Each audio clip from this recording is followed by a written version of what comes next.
अरे लमहराया जूरी पसरी हाय बबुआ हो। लमहर कुल परिवार है।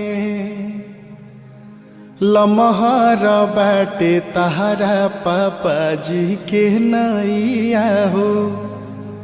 लमहर कुल खानदान है। अरे लमहराया जूरी पसरी हाय बबुआ हो। लमहर कुल परिवार है।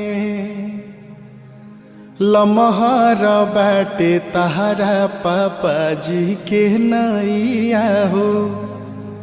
लमहर कुल खानदान